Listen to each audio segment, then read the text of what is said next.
Now question 32 का B part देखिए। Find the product of the matrices. In matrices का product हमें निकालना है and hence solve the following system of linear equations. और हमें इस सिस्टम ऑफ लीनियर इक्वेशंस को यहां पर सॉल्व करना है। आप समझे, इनका प्रोडक्ट हम निकालते हैं। हम इसको मान लेते हैं कि पहले वाली मैट्रिक्स ए है, दूसरे वाली मैट्रिक्स बी है, तो इनका प्रोडक्ट हम निकाल देते हैं। तो यहां पर फर्स्ट रो की फर्स्ट कॉलम के साथ 1 into -6 is -6, 2 into 14 is 28, -3 into 15 is 45, 1 into 17 is 17, 2 5s are 10, -3 into 9 is -27, 1 13 जा 13, -16 एंड +3।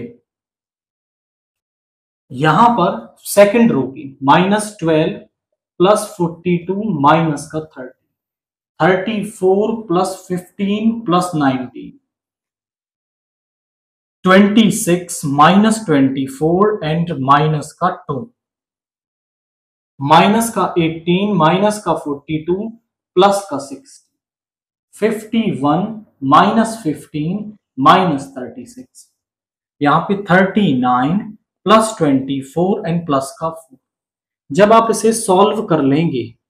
तो आपको यहां पे क्या मिल रहा है, देखिए जरा। 28 में से 6 हटा लेंगे तो यहां पे आ जाएगा 22, यहां पे 45, दैट इज 7 6, यानी 6 7। 27 -27 इज 0, 16 -16 इज 0,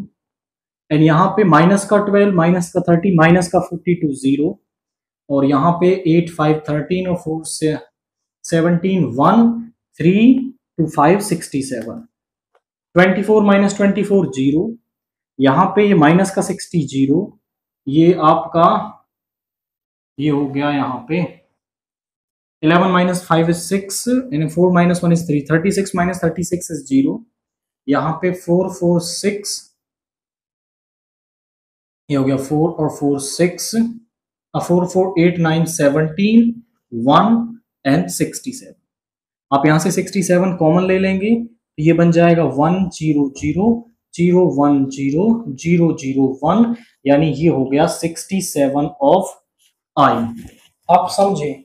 इस ए बी का जो प्रोडक्ट है, यहां पर ए बी का जो प्रोडक्ट है वो आ रहा है 67 आई। इस 67 को यहां ले आए और इसको इसके साथ मल्टीप्लाई कर लें, बी यहां पर इज इक्वल टू आई, यानी इन दोनों का product if A B is equal to I, आप लिखेंगे यहां पर कि यदि ए बी का जो प्रोडक्ट है वो आई के इक्वल आ जाता है,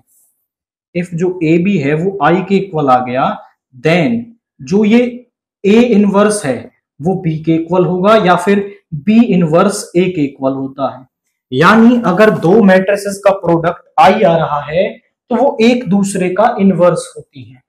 इन दोनों का प्रोडक्ट आई आ रहा है, यानी जो ए इनवर्स है वो होगा 1/67 इंटू बी, इसके इक्वल आपका ए इनवर्स यहां पे आ जाएगा। अब यहां पर हमें सिस्टम ऑफ इक्वेशंस को सॉल्व करना है।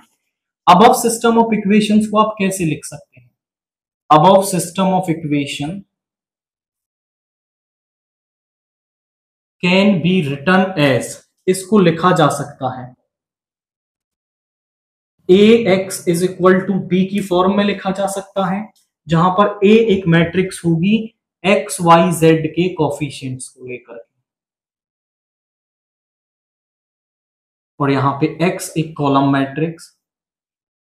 एंड bx इन सामने वाले एलिमेंट्स को लेकर के आप मैट्रिक्स बना लेंगे। आप ध्यान से देखें तो ये a यही है,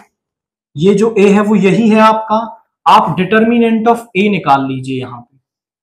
या फिर आप ना भी निकालना चाहें तो भी कोई दिक्कत नहीं है, क्योंकि यहां ए इनवर्स एग्जिस्ट कर रहा है। दैट मींस ए इनवर्स हमें मिल रहा है, और ए इनवर्स हमें तभी मिलता है जब determinant of A not equal to 0 होता है। अब चाहें तो लिख भी सकते हैं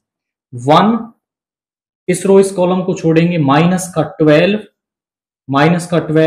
और ये माइनस का 6 ये प्लस का 6 बन जाएगा, माइनस का 8 माइनस का 6 माइनस का 3 माइनस 6 माइनस 9, यहां पर माइनस का 6 माइनस का 14 प्लस 2 इज 28, माइनस का 15 into 3 is 45 and which is not equal to 0 हमारे पास आएगा। सो ए इनवर्स एडजस्ट आप बोलेंगे, हेंस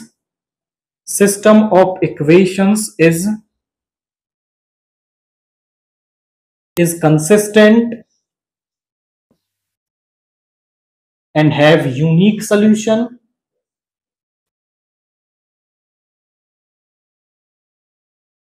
given by, जो यूनिक सोल्यूशन है वो हमें कैसे मिलेगा, x is equal to A inverse b, यहां इस इक्वेशन में पुट करने से हमें इसका सोल्यूशन मिल जाएगा। अब आप समझे कि ए इनवर्स तो हमारे पास है, ए इनवर्स हमें निकालने की क्या जरूरत है, 1/67 और b की मल्टीप्लाई कर लो, -6 17 13 14 5 -8 -15 9 -1, यहां पुट करना है बस। तो x is equal to 1/67, a क्या है हमारे पास -6 17 13 14 5 -8 -15 9 -1 इंटू b यानी -4 to 11, मल्टीप्लाई कर देते हैं, यहां पे क्या आएगा 1/67 फर्स्ट रो की फर्स्ट कॉलम के साथ, -6 इंटू -4 इज 24, 17 2 जा 34 और यहां पे आएगा आपका 143, 14 इंटू -4 इज माइनस का 56, 5 2 जा 10 माइनस का 88, 60 9 2 जा 18 माइनस का 11, तो यहां पे आ गया 1/67 इंटू, इसको ऐड करेंगे 3 4 7 और 4 11 1 हो गया, 5 3 8 और 2 10 कैरी 1 और यहां पे हो गया 201, यहां पर इसको ऐड करेंगे आप तो ये हो गया माइनस का 46 माइनस का 88 माइनस का 46, ये हो गया माइनस का 134 एंड यहां पर आप इसको सब्ट्रैक्ट करेंगे इसमें से तो यहां पे आ गया 67, दैट इज 67 और 67 से आप इसे डिवाइड कर देंगे ना तो ये 3 7 जा 21 2, ये 3 टाइम्स डिवाइड हो जाएगा, इसको डिवाइड करेंगे तो आपका 2 टाइम्स हो जाएगा